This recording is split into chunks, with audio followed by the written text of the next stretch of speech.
जय भवानी मित्रों। आज हम बात करेंगे एक बहुत ही पूछे जाने वाला एक टॉपिक पर। आज का जो हमारा वीडियो का एक टॉपिक है कि तलवार का लाइसेंस कैसे बनता है, कहाँ बनता है, और इसके अलावा मेरे पास बहुत सारी क्वेरीज आई हैं, बहुत सारे ऐसे प्रश्न आए हैं कि जो घर में अगर 5 तलवार हैं तो पांचों का क्या अलग अलग लाइसेंस बनेगा, या फिर कितने शस्त्रों का लाइसेंस मिल सकता है।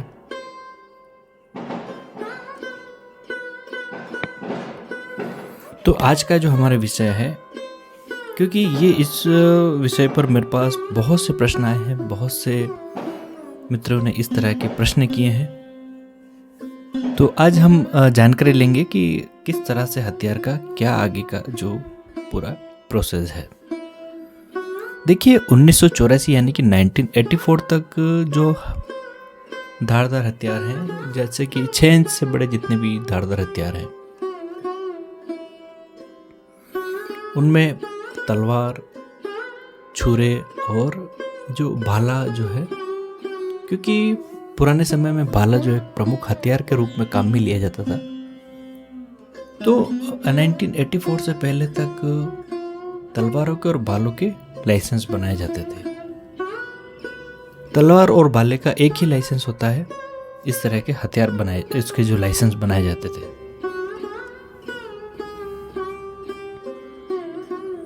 और 84 के बाद में ये लाइसेंस बनने बिल्कुल बंद हो गए और अब फिर से लाइसेंस बनने शुरू हुए हैं।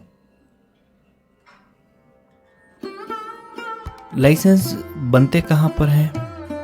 तो जो जिला स्तरीय जो शहर है या कोई जिला स्तरीय किसी भी कस्बे में, शहर में जो डीएम ऑफिस होता है, डीएम ऑफिस में इसके लिए अप्लाई किया जाता है, या जहां पर कमिश्नरेट यानी कि कमिश्नर शासन प्रणाली जो होती है, तो पुलिस आयुक्त के पास में इसके लिए आवेदन किया जाता है। अब बात करते हैं कि इतना जो लाइसेंस बनेगा इसका कितना पूरा खर्च हो जाता है। तो देखिए ये जो लाइसेंस बनाया जाता है,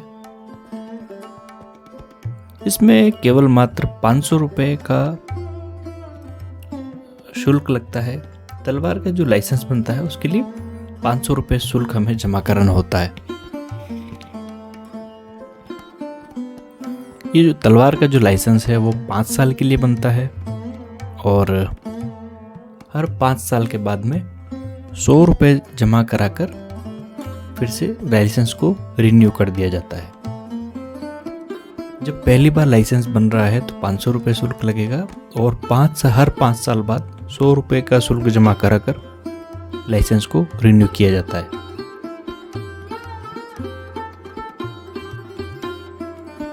इसके बाद बात करते हैं कि ये जो लाइसेंस, तलवार का लाइसेंस लेने के लिए हमको क्या क्या हमारे जो डॉक्यूमेंट है वो जमा कराने होते हैं। तो देखिए इसमें सबसे पहले जो है मेडिकल सर्टिफिकेट, उसके बाद में एक आप वयस्क हैं इसके लिए एज सर्टिफिकेट, एज प्रूफ के लिए ऐसा कोई डॉक्यूमेंट जिसमें कि आपकी उम्र दिखाई गई हो। उसके लिए आपका जो 10वीं की जो अंक तालिका है, 10वीं की मार्कशीट है, वो उपयोग की जाती है। इसके बाद में एड्रेस प्रूफ और आपकी संपत्ति की जानकारी,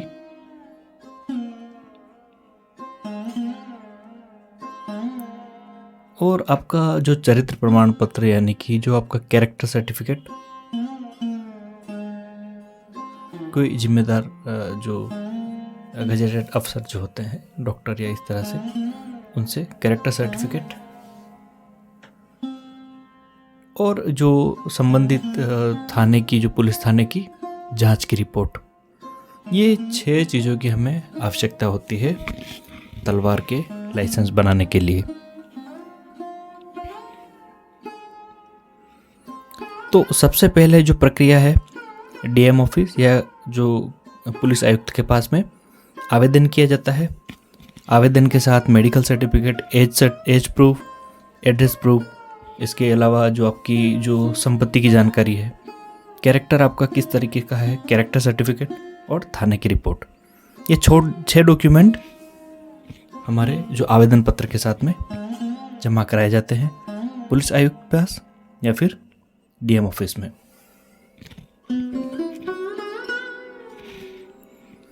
डीएम ऑफिस से या पुलिस आयुक्त से ये जो आपका जो चरित्र है, कैरेक्टर है, उसकी जांच के लिए संबंधित जो थाना होता है आपका, जो जिस इलाके में आप रहते हैं, जहाँ पर भी आप रहते हैं, वहाँ जो थाना लगता है, वहाँ जांच के लिए सारे जो आपके जो एप्लीकेशन फॉर्म है उसको वहाँ भेज दिया जाता है।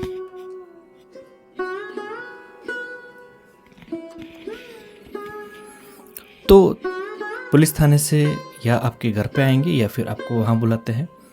उसके बाद में जो आपका चरित्र है उसके अनुसार आप पर किसी तरह का कोई क्रिमिनल केस नहीं है, किसी तरह का आपका चरित्र जो है बिल्कुल उज्जवल है, साफ सुथरा आपका चरित्र है, कहीं किसी लड़ाई झगड़े का कोई किसी तरह का केस नहीं है, तो आपकी जो रिपोर्ट है थाने से फिर से भेज दी जाती है आगे, और सब कुछ बिल्कुल आपका साफ सुथरा चरित्र है। उसके बाद में आपके लिए लाइसेंस जारी कर दिया जाता है।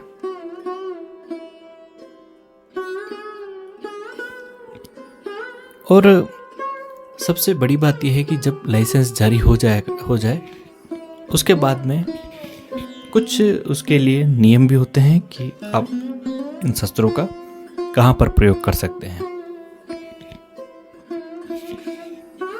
तो सबसे पहला है कि जरूरत पड़ने पर आत्मरक्षा के लिए उस शस्त्र का उपयोग किया जा सकता है।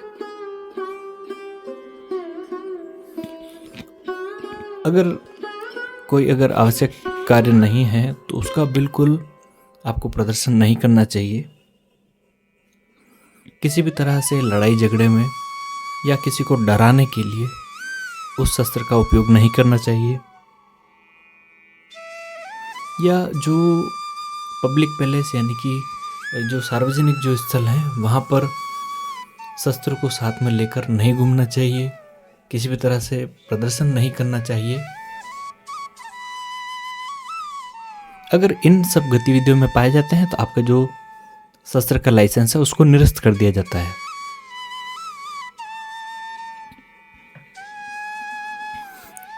उसके बाद में बात करते हैं कि कितने लाइसेंस मिलते हैं। तो एक तलवार के लिए एक लाइसेंस दिया जाता है और उसका भी पूरा रिकॉर्ड रखा जाता है। पुलिस के पास में पूरा रिकॉर्ड रहता है। जिन जिन को लाइसेंस जारी किया जाता है उन सभी का पूरा रिकॉर्ड रखा जाता है। और जब ऐसी कोई आपदा आती है, आपदा का मतलब है कि कभी किसी तरह का हुड़दंग या किसी तरह के दंगे वगैरह इस तरह का अगर कोई आशंका हो या इस तरह का कभी अगर ऐसा माहौल बनता है तो उस समय पर संबंधित थाने में जाकर आपका अपना जो शस्त्र है वो वहाँ पर जमा कराया जाता है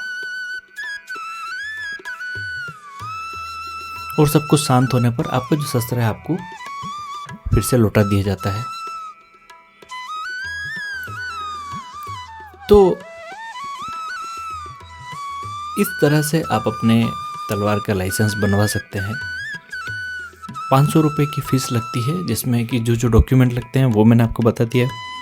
इसका पूरा प्रोसेस मैंने आपको बता दिया कि किस तरह से तलवार का लाइसेंस लिया जा सकता है। बशर्ते आप पर किसी भी तरह का कोई चार्जेस नहीं होने चाहिए, क्रिमिनल केस है या किसी भी अवांछित गतिविधि में आप पाए गए नहीं हो, तो बहुत ही आसानी से आपको तलवार का लाइसेंस मिल जाता है।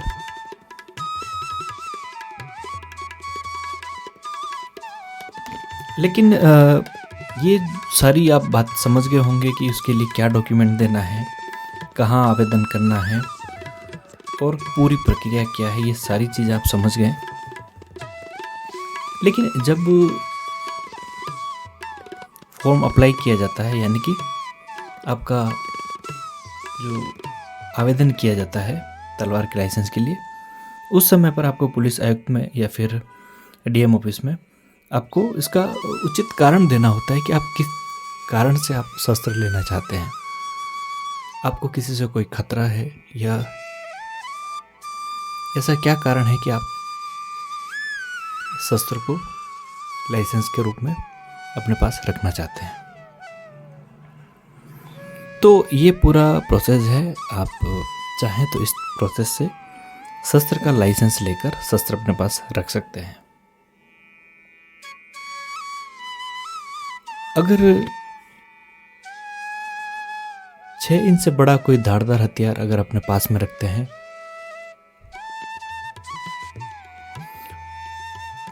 तो ये जो आर्म्स एक्ट की धारा में आपको कानूनी कार्रवाई का सामना करना पड़ सकता है। इसीलिए लाइसेंस अगर आप तलवार रखना चाहते हैं तो लाइसेंस ले लेना चाहिए। केवल मात्र 500 रुपये जमा कराकर लाइसेंस ले सकते हैं और हर 5 साल बाद में 100 रुपये जमा कराकर आप 5 साल के लिए आपके लाइसेंस को फिर से रिन्यू कर सकते हैं। तो ये सारी जानकारी है। और इसके बाद में हम बात करते हैं कि जो तलवारें हैं उन पर किसी भी तरह की धार नहीं है, तो क्या उसको नहीं रख सकते हैं घर में? देखिए, जो बिना धार का जो अब तलवार और ये जो है वो शस्त्र की संज्ञा नहीं मिलती, उनको शस्त्र की कैटेगरी में नहीं होते हैं। वो केवल डेकोरेटिव पर्पस के लिए उनका उपयोग किया जाता है। हम देखते हैं कि जो राजा रजवाड़ों में और जो ज़्यादातर आप देखेंगे मेवाड़ के जितने भी घरों में, ज़्यादातर घरों में आप देखेंगे कि सजावट के रूप में तलवार को सजा के रखा जाता है। तो वो शस्त्र की कैटेगरी में नहीं आते हैं, वो एक डेकोरेटिव पर्पस के लिए यानी कि सजावट की वस्तु के रूप में उसका उपयोग होता है। वो शस्त्र नहीं है, केवल सजावट की वस्तु है। तो जिस पर धार नहीं है वो डेकोरेटिव आइटम होता है। मित्रों, उम्मीद करता हूँ आपके जो जितने भी प्रश्न हैं सारे डाउट आपके क्लियर हो चुके होंगे। इसके अलावा भी अगर आप कुछ जानकारी चाहते हैं, कुछ पूछना चाहते हैं तो कमेंट कीजिए।